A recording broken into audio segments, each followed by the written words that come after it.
맹탕 국감, 부실 국감이라는 말이 올해 국정감사에서도 어김없이 나왔습니다.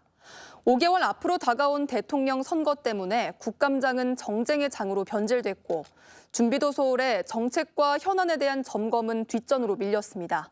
백지훈 기자의 보도입니다.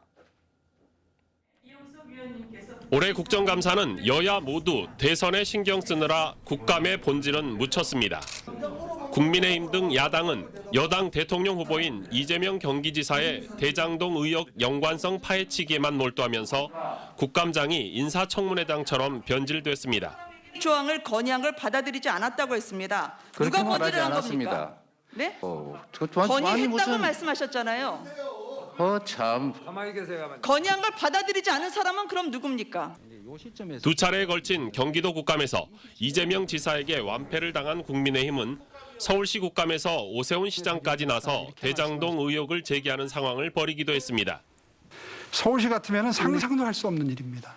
이거는 업자에게 이익을 몰아주기 위한 방법치고도 너무 드러나는 방법이기 때문에 반대로 여당인 더불어민주당에서는 국감 중에 윤석열 전 검찰총장의 이름이 쉴 새 없이 오르내렸습니다.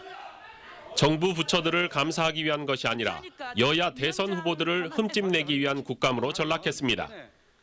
여기에 코로나 상황을 감안해 대부분의 국감이 국회에서 이뤄지다 보니 반나절 만에 수십 개의 피감 기관들에 대한 국감이 끝나기도 했습니다. 2년 만에 현장에서 열린 전라남도에 대한 국감도 마찬가지였습니다. 이게 지금 1순위가 1000명이 넘는 건이었거든요.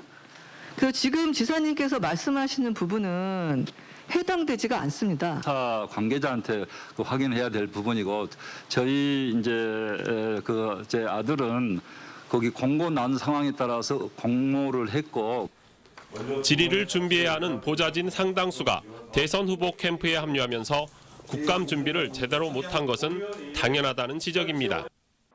올해 국정감사는 5개월 앞으로 다가온 대통령 선거에 매달리느라 맹탕 국감, 부실 국감이라는 평가를 받았습니다.